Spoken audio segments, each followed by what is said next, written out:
Assalamualaikum warahmatullahi wabarakatuh. Perkenalkan, kami dari kelompok 3 akan mempresentasikan mengenai sistem reproduksi pria.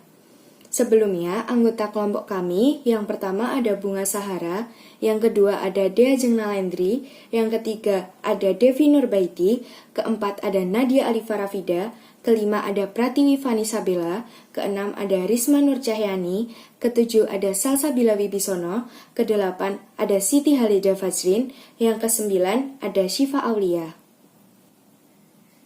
Sistem reproduksi pria meliputi beberapa organ reproduksi pria. Yang pertama ada testis, yang kedua ada saluran reproduksi, yang ketiga ada kelenjar kelamin, yang keempat ada penis, dan yang kelima ada skrotum. Nah, organ reproduksi pria ini sebenarnya telah mereka miliki sejak lahir. Namun, kemampuan reproduksi mereka baru akan dimulai saat masa pubertas atau kisaran usia 9-15 tahun. Nah, secara garis besar, organ reproduksi pria ini memiliki fungsi menghasilkan air mani dan sperma di dalamnya. Juga kemudian memasukkan sperma ke dalam organ reproduksi wanita untuk proses pembuahan. Nah, organ reproduksi pria yang pertama adalah penis. Penis adalah organ vital pria yang memiliki fungsi sebagai saluran keluarnya urin dan sperma. Nah, pada penis ini terdapat 3 bagian utama anatomi penis. Yang pertama ada akar atau basis.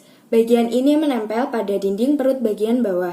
Yang kedua ada batang penis. Fungsinya untuk penetrasi ke dalam vagina wanita. Yang ketiga ada kepala penis. Bagian ini ditutupi lapisan kulit yang dihilangkan nanti saat sunat. Pada ujung kepala penis terdapat lubang kecil yang merupakan bukuan dari saluran kemih. Bagian ini nantinya akan menjadi tempat keluarnya cairan semen dan urin. Nah, pada penis ini juga terdapat ujung syaraf yang sangat sensitif terhadap rangsangan.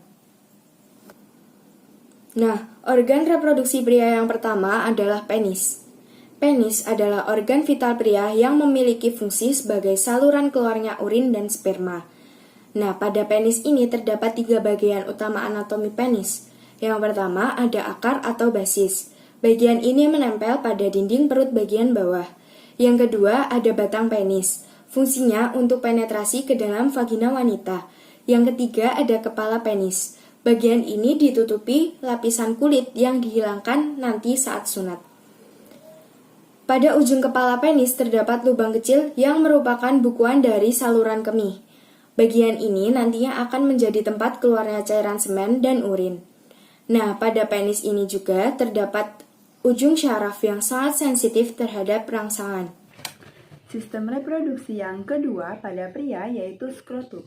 Skrotum merupakan salah satu bagian dari organ reproduksi pria yang bentuknya berupa kantong kulit yang menggantung di bagian bawah penis dan berperan sebagai pembungkus testis. Skrotum ini dapat mengerut dan mengendur dikarenakan adanya otot polos yang bernama dartos. Selanjutnya yaitu testis. Pada dasarnya ada 3 komponen penting yang harus diketahui di dalam testis. Yang pertama yaitu tubulus seminiferus. Tubulus seminiferus merupakan saluran tempat pembentukan sperma yang dihasilkan pada seorang laki-laki. Yang kedua yaitu sel Sertoli. Sel Sertoli adalah sel yang menghasilkan hormon heterogen yang ada pada seorang laki-laki. Kemudian yang ketiga yaitu sel Leydig atau sel yang menghasilkan hormon testosteron pada seorang laki-laki yang tersebar di antara tubulus seminiferus dan dinding tubulus seminiferus, mengandung jaringan ikat dan jaringan epitelium gernal atau jaringan epitelium dermi yang berfungsi dalam pembentukan sperma atau spermatogenesis. Produksi pada pria yang selanjutnya yaitu epididymis. Epididymis ini merupakan saluran panjang dan bergulung yang melekat pada bagian belakang testis. Fungsi epididymis ini sendiri memiliki 2 fungsi utama. Yang pertama yaitu sebagai pengangkut dan penyimpanan sel sperma yang dihasilkan oleh testis. Kemudian, epididymis ini juga berfungsi sebagai tempat maturasi atau pendewasaan sel sperma. Dikarenakan sel sperma yang belum dewasa tidak dapat melakukan fertilisasi saat terjadi rangsangan seksual. Terjadi kontraksi pada epididymis dan membawa sel sperma ke vas deferens. Selanjutnya ada vas deferens. Vas deferens adalah saluran berotot yang menghubungkan antara epididymis dengan vesicula seminalis yang terletak di belakang kandung kemih. Vas deferens mengangkut sperma matang ke uretra untuk persiapan ejakulasi. Vas deferens berjumlah sepasang. Saluran lurus mengarah ke atas merupakan kelanjutan epididymis dan ujung salurannya berada dalam kelenjar prostat. Berperan sebagai saluran jalannya sperma dari epididymis menuju vesicula seminalis, yaitu kantung semen atau kantung mani. Kemudian ada saluran ejakulasi. Saluran ejakulasi merupakan saluran pendek yang menghubungkan kantung semen dan uretra. Saluran tersebut mampu menyemprotkan sperma masuk ke uretra dan selanjutnya diejakulasikan keluar. Saluran ejakulasi berfungsi sebagai saluran pendek menghubungi seminalis dan uretra, dan juga sebagai tempat mengeluarkan sperma menuju ke uretra. Lalu ada uretra. Uretra adalah saluran yang mengalirkan urin dari kandung kemih untuk kemudian dikeluarkan dari tubuh. Uretra berjumlah 1 buah, merupakan saluran yang terdapat di sepanjang penis dan memiliki lubang keluar di ujung penis yang berfungsi sebagai saluran keluar urin dan saluran keluar air mani. Baiklah, selanjutnya adalah vesicula seminalis. Vesicula seminalis adalah kantong yang menempel pada kandung kemih. Letaknya di belakang kandung kemih, di atas kelenjar prostrat, dan di depan rektum. Ukuran vesicula seminalis pada umumnya antara 5-6 cm. Vesicula seminalis berjumlah sepasang, dan kantong ini juga merupakan kelenjar yang berlekuk-lekuk. Vesicula seminalis menyumbangkan 60% total semen. Cairan tersebut mengandung yang pertama mukus atau lendir, yang kedua gula fruktosa yang berfungsi sebagai penyedia energi untuk pergerakan sperma, dan yang ketiga enzim. Contohnya enzim akrosin, enzim hyaluronidase, dan corona penetration enzim. Dan yang keempat vitamin seperti B12, zat besi, seng, kalsium, potasium, asam laktat, asam sitrat, dan lain-lain. Dan yang terakhir, hormon prostaglandin yang berfungsi sebagai mediator atau perantara yang mengatur gerakan kontraksi dan relaksasi otot-otot polos yang ada di vesicula seminalis. Selanjutnya, kelenjar prostat. Kelenjar prostat adalah kelenjar yang berbentuk seperti kacang walnut yang terletak di bawah kandung kemih dan dekat dengan rektum. Kelenjar prostat memberikan kontribusi cairan tambahan untuk ejakulasi. Cairan prostat juga membantu memelihara sperma. Selain itu, cairan prostat juga berfungsi untuk menutrisi sperma. Ciri-ciri kelenjar prostat antara lain, yang pertama, kelenjar prostat berjumlah 1 buah. Yang kedua, terletak di bawah kandung kemih. Dan yang ketiga, mensekresikan getahnya secara langsung ke dalam uretra berupa cairan encer berwarna putih seperti susu, mengandung enzim antikoagulan dan asam sitrat untuk nutrisi bagi sperma. Kelenjar Cowperry. Kelenjar Cowperry sering juga disebut dengan kelenjar bulbouretral atau kelenjar Cowper. Ini adalah kelenjar yang bentuknya seperti kacang pea, terletak tepat di bawah kelenjar prostat, dan fungsinya adalah untuk menghasilkan cairan yang licin dan bening dan bermuara pada uretra. Cairan ini sering disebut dengan cairan pre-ejakulasi. Ciri-ciri dari kelenjar Cowper, yang pertama, berjumlah 1 pasang, kelenjar Cowper kanan dan kelenjar Cowper kiri. Yang kedua, letaknya di bawah kelenjar prostat. Yang ketiga, melalui saluran mensekresikan. Kelenjar Cowperry mensekresikan cairannya melalui saluran yang berupa getahnya ke dalam uretra berupa mukus atau lendir jernih bersifat basah yang dapat menetralisir urin asam yang tertinggal di sepanjang uretra. Selanjutnya adalah hormon-hormon reproduksi pada pria. Yang pertama ada hormon testosteron.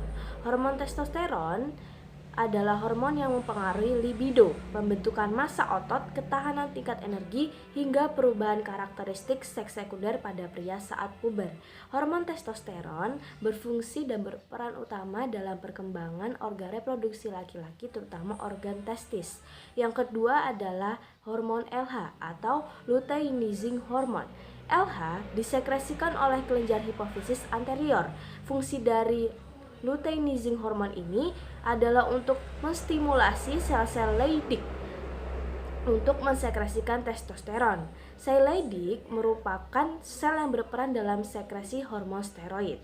Yang ketiga adalah FSH atau follicle stimulating hormone. Fungsi dari hormon FSH sendiri adalah untuk mengatur kadar testosteron dalam tubuh. Yang keempat ada hormon estrogen. Hormon estrogen berfungsi untuk mengontrol kesehatan sperma. Namun, jika kadar estrogen pada pria terlalu tinggi, maka dapat terjadi penurunan kualitas sperma dan disfungsi ereksi. Yang kelima adalah hormon pertumbuhan. Hormon pertumbuhan sendiri berfungsi untuk mengatur fungsi metabolisme testis. Selanjutnya adalah proses spermatogenesis. Spermatogenesis adalah proses gametogenesis pada pria dengan cara pembelahan meiosis dan pembelahan mitosis. Apakah perbedaan dari pembelahan meiosis dan mitosis? Pembelahan meiosis adalah pembelahan sel yang berfungsi untuk menghasilkan sel gamet. Adapun jumlah anakan sel yang akan didapatkan adalah sejumlah 4 sel, di mana keempat anakan sel ini memiliki jumlah kromosom setengah dari kromosom induknya. Selanjutnya, untuk pembelahan mitosis sendiri, ini merupakan pembelahan yang berfungsi untuk regenerasi dan pertumbuhan. Adapun pembelahan mitosis ini akan menghasilkan 2 sel anakan, yang mana sel-sel ini akan memiliki kromosom yang identik dengan induknya. Spermatogenesis pada sperma biasanya terjadi di tubulus seminiferus atau testis, sedangkan tempat menyimpan sperma sementara terletak di epididymis. Pada dinding tubulus seminiferus telah ada calon sperma atau spermatogonium atau juga sering disebut spermatogonia yang berjumlah ribuan. Setiap spermatogonia tersebut melakukan pembelahan mitosis, kemudian mengakhiri sel somatisnya membentuk spermatosit primer yang siap meiosis. Spermatosit primer bersifat 2N atau diploid, melakukan pembelahan meiosis pertama membentuk 2 spermatosit sekunder yang bersifat N atau haploid. Tiap spermatosit sekunder melakukan pembelahan meiosis kedua, menghasilkan 2 spermatid yang bersifat haploid. Keempat spermatid ini berkembang menjadi sperma matang yang bersifat haploid yang semua fungsional, yang berbeda dengan oogenesis yang hanya satu yang fungsional. Sperma yang matang akan menuju epididymis, kemudian ke vas deferens, vesicula seminalis, uretra, dan berakhir dengan ejakulasi. Selanjutnya adalah produksi gamet. Gamet diproduksi dalam gonad melalui sebuah proses yang dikenal sebagai gametogenesis. Hal ini terjadi ketika jenis tertentu dari sel-sel germinal menjalani meiosis untuk membagi diploid normal dengan jumlah kromosom N sama dengan 46 menjadi sel haploid yang hanya berisi 23 kromosom. Pada laki-laki, proses ini dikenal sebagai spermatogenesis dan hanya terjadi setelah masa pubertas dalam tubulus seminiferus testis.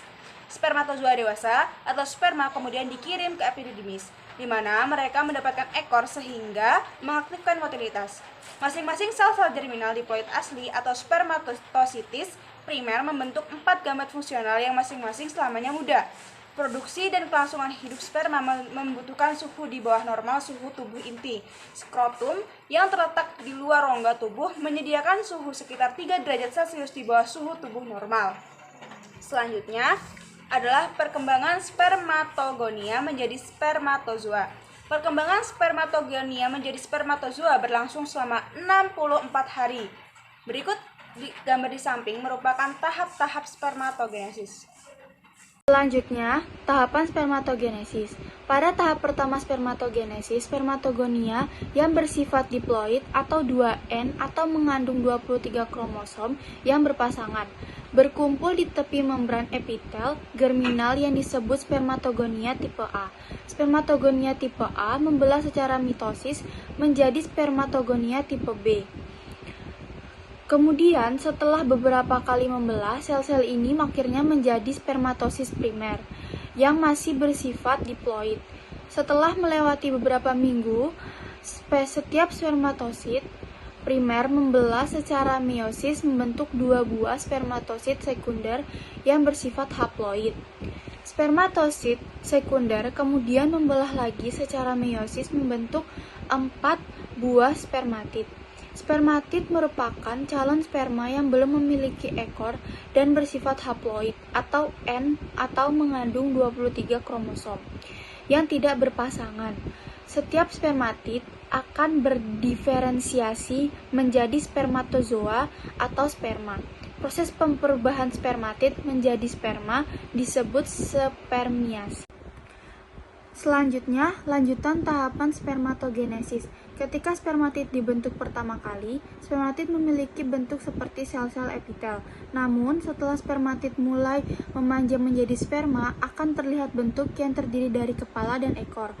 Kepala sperma terdiri dari sel berinti tebal dengan hanya sedikit sitoplasma. Pada bagian membran permukaan di ujung kepala sperma terdapat selubung tebal yang disebut akromosom. Akromosom mengandung enzim hyaluronidase dan proteinase yang berfungsi untuk menembus lapisan pelindung ovum. Selanjutnya, pada ekor sperma terdapat badan sperma yang terletak di bagian tengah sperma. Badan sperma yang banyak mengandung mitokondria yang berfungsi sebagai penghasil energi untuk pergerakan sperma. Semua tahapan spermatogenesis terjadi karena adanya pengaruh sel-sel Sertoli yang memiliki fungsi khusus untuk menyediakan makanan dan mengatur proses spermatogenesis. Selanjutnya yaitu ringkasan dari tahap spermatogenesis. Yang pertama yaitu spermatosit primer, merupakan pertumbuhan dari spermatogonium. Spermatosit primer terbentuk dari 46 kromosom dan 2 N haploid kromatid. Pada dinding tubulus seminiferus telah ada calon sperma atau spermatogonium yang berjumlah ribuan. Setiap spermatogonia melakukan pembelahan mitosis, kemudian mengakhiri sel somatisnya membentuk spermatosit primer yang siap meiosis. Spermatosit primer 2N haploid ini melakukan pembelahan meiosis pertama membentuk 2 spermatosit sekunder. Spermatosit sekunder merupakan meiosis dari spermatosit primer. Pada tahap ini terjadi pembelahan secara meiosis. Spermatosit sekunder terbentuk dari 23 kromosom dan 2 N haploid kromatid. Selanjutnya ada spermatid, merupakan meiosis dari spermatosit sekunder. Pada tahap ini terjadi pembelahan secara meiosis yang kedua. Spermatid terbentuk dari 23 kromosom dan 1 N haploid kromatid. Jadi, tiap spermatosit sekunder melakukan pembelahan meiosis yang kedua, menghasilkan 2 spermatid yang bersifat N haploid. Selanjutnya ada spermatozoa, merupakan diferensiasi atau pematangan dari spermatid. Pada tahap ini terjadi diferensiasi atau pematangan. Spermatozoa terbentuk dari 23 kromosom dan 1 N haploid kromatid dan merupakan tahap spermatozoa yang telah matang dan siap dikeluarkan. Sperma yang matang akan menuju epididymis, kemudian ke vas deferens, lalu ke vesicula seminalis, kemudian ke uretra, dan berakhir dengan ejakulasi. Jadi, keempat spermatid ini berkembang menjadi sperma matang yang bersifat haploid yang semua fungsional, yang berbeda dengan oogenesis yang hanya satu fungsional. Selanjutnya ada ereksi, emisi, dan ejakulasi. Ereksi sendiri merupakan peristiwa neurofisiologis yang kompleks. Peristiwa ini terjadi ketika darah dengan cepat mengalir ke dalam penis dan terperangkap di dalam rongga spongiosum. Terdapat 3 sistem yang terlibat langsung dengan ereksi penis, yaitu corpus cavernosum yang memiliki struktur menyerupai spons atau busa, pernafasan otonom penis, dan pasokan darah ke penis. Emisi, di mana vas deferens memeras sperma menuju pangkal penis melalui kelenjar prostat dan ke uretra. Vesicula seminalis melepaskan melepaskan bagian mereka dari air mani yang menggabungkan dengan sperma, sehingga pada tahap ini ejakulasi tak terbendung lagi. Ejakulasi yaitu pelepasan semen dari penis selama organisme. Ejakulasi ini dikendalikan oleh sistem saraf pusat dan terjadi ketika ada gesekan pada alat kelamin tersebut untuk rangsangan seksual. Rangsangan tersebut memicu impuls yang dikirim ke sumsum tulang belakang dan otak. Ejakulasi di mana otot-otot di dasar kontrak penis dan uretra. Kondisi ini memaksa air mani keluar dari penis, dan fase ini juga memiliki kontraksi leher kandung kemih. Selanjutnya ada gangguan pada sistem reproduksi pria. Yang pertama ada hipogonadisme, adalah penurunan fungsi testis yang disebabkan oleh gangguan interaksi hormon seperti hormon androgen dan testosteron. Hipogonadisme ini ada dua jenis. Yang pertama hipogonadisme primer, yaitu kondisi ketika gonad atau kelenjar seksual mengalami kerusakan sehingga tidak mampu memproduksi hormon seksual dalam jumlah yang diperlukan tubuh. Ada hipogonadisme sekunder, yaitu terjadi akibat adanya kerusakan pada kelenjar di sekitar otak, yaitu hipofisis atau hipotalamus. Kelenjar tersebut bertugas mengirimkan sinyal ke kelenjar seksual untuk menghasilkan hormon seksual, misalnya hormon androgen dan estrogen. Selanjutnya ada kriptokidisme, adalah kegagalan dari satu atau kedua testis untuk turun dari rongga abdomen ke dalam skrotum pada waktu bayi. Pada keadaan ini secara umum jarang terjadi, tapi lebih sering terjadi pada bayi laki-laki yang lahir prematur. Sebagian besar kasus testis yang tidak turun akan bergerak sendiri ke posisi normalnya di skrotum dalam beberapa bulan pertama setelah bayi dilahirkan. Selanjutnya ada gangguan uretritis, adalah peradangan pada uretra. Uretra sendiri yaitu saluran yang membawa urin dari kandung kemih ke keluar tubuh. Kondisi ini menyebabkan dorongan untuk buang air kecil semakin meningkat. Oleh karena itu, gejala pada kondisi ini sering buang air kecil dan akan merasakan nyeri ketika buang air kecil.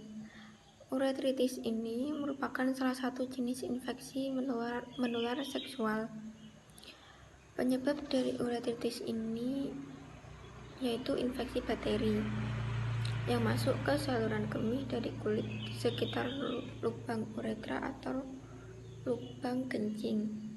Lalu yang selanjutnya adalah gangguan pada sistem reproduksi pria. Salah satunya adalah prostatitis. Apa itu prostatitis?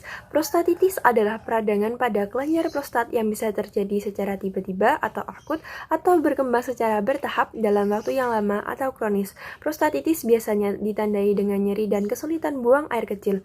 Kelenjar prostat adalah organ pada sistem reproduksi pria yang berkembang dalam proses produksi sperma. Jika kelenjar prostat bengkak dan meradang, akan timbul nyeri di panggul dan nyeri pada saat buang air kecil atau ejakulasi. Prostatitis bisa menyerang pria di segala usia, tapi lebih sering terjadi pada pria di bawah usia 50 tahun. Hal ini berbeda dengan kanker prostat atau pembesaran prostat yang cenderung menyerang pria usia lanjut. Lalu penjelasan lainnya, diagnosis prostatitis. Dokter akan menanyakan gejala dan penyakit riwayat pasien. Setelah itu ada pemeriksaan fisik yang berupa colok dubur. Salah satunya yaitu colok dubur. Bertujuan untuk mendeteksi pembesaran prostat. Untuk memastikan diagnosis, dokter juga akan melakukan pemeriksaan penunjang seperti ada tes darah, tes urin, prostatic massage atau pijat prostat, dan pemindaian dengan USG atau CT scan. Lalu ada pengobatan prostatitis tergantung pada jenis dan tingkat keparahannya. Metode pengobatannya meliputi yaitu yang pertama ada pemberian obat yang berupa antibiotik, penghambat alfa, dan obat inflamasi non-steroid. Lalu yang kedua ada pemasangan kateter, operasi, dan terapi pendukung. Lalu slide berikutnya Ada penyakit pada sistem reproduksi pria. Ada 3 ini contohnya, yaitu sifilis, gonore kencing nanah, dan herpes genitalis. Sifilis merupakan infeksi bakteri yang biasanya menyebar melalui kontak seksual dan dimulai dengan luka tanpa rasa sakit. Yang kedua ada gonorea atau kencing nanah yang berupa salah satu penyakit menular seksual. Yang ketiga ada herpes genitalis, merupakan penyakit menular seksual umum yang ditandai dengan nyeri dan luka pada alat kelamin. Penjelasan lainnya yaitu sifilis ini mempunyai 3 gejala. Yang pertama ada gejala sifilis laten, gejala sifilis tersier, dan gejala sifilis kongenital. Yang sifilis laten ini terjadi tanpa gejala. Yang kedua, tersier merupakan sifilis yang paling berbahaya. Yang ketiga, merupakan sifilis kongenital yang terjadi pada wanita hamil. Maka janin tersebut juga bisa tertular. Lalu pengobatan sifilis ini, bagi sifilis primer dan sekunder, pengobatan dapat dilakukan dengan antibiotik melalui pemberian suntikan dengan biasanya dilakukan selama kurang lebih 14 hari. Untuk sifilis tersier dan sifilis pada wanita hamil atau kongenital tadi, waktu pengobatan akan lebih lama dan menggunakan antibiotik yang diberikan melalui infus. Lalu untuk herpes genital, diagnosisnya melalui pemeriksaan fisik terutama pada luka lepuh di area kelamin. Pengobatannya, penderita herpes genital perlu diberikan obat antivirus. Obat antivirus ini bermanfaat untuk memperpendek durasi kemunculan gejala dan mencegah penularan penyakit kepada orang lain. Namun, obat antivirus tidak bertujuan untuk menghilangkan virus herpes dari dalam tubuh karena sampai saat ini belum ada obat yang dapat membunuh virus herpes. Lalu untuk gonore, untuk mendiagnosis gonore, dokter akan menanyakan tentang aktivitas seksual dan melakukan pemeriksaan fisik. Bila diperlukan, dokter juga akan mengambil sampel cairan tubuh penderita, terutama cairan dari vagina, penis, dan dubur. Lalu pengobatan gonore, pengobatan utama penyakit gonore adalah pemberian antibiotik karena penyakit ini disebabkan oleh infeksi bakteri. Pasangan seksual dari penderita juga perlu diobati karena kemungkinan besar juga menderita gonore. Setelah sembuh dari gonore, tidak tertutup kemungkinan seseorang bisa terkena gonore lagi. Lalu slide berikutnya, contoh penelitian pengaruh pemberian kedelai terhadap sistem reproduksi. Kedelai adalah jenis tanaman Leguminosae yang sudah dikenal dan sering dikonsumsi manusia. Biji, daun, dan bunganya sering dimanfaatkan dan dijadikan penelitian karena mempunyai sejumlah senyawa yang berperan penting dalam kehidupan manusia. Penelitian menunjukkan bahwa kedelai mempunyai efek terhadap sistem reproduksi manusia yang terdapat dari sumber Kementerian Pertanian 2015. Konsumsi kedelai yang berlebihan selama masa pertumbuhan dan perkembangan sistem reproduksi pria diketahui dapat mempengaruhi kesuburan saat memasuki masa pubertas. Konsumsi kedelai yang berlebihan dapat mengganggu kualitas sperma. Hal ini berkaitan dengan aktivitas estrogenik dari salah satu kandungan isoflavon yang terdapat pada kedelai sehingga pertumbuhan dan perkembangan sistem reproduksi pria dapat terganggu. Bersumber dari Gultagin dan Yildiz 2006, Akingbemi et al. 2007. Lalu penjelasan lainnya beberapa hasil penelitian yang sudah dilakukan di mana menyatakan bahwa biji kedelai mengandung senyawa isoflavon dari Policero et al. 2000, Delmonte dan Rader 2006. Isoflavon merupakan kelompok flavonoid yang mempunyai aktivitas estrogenik potensial dan strukturnya memiliki kemiripan dengan hormon estrogen.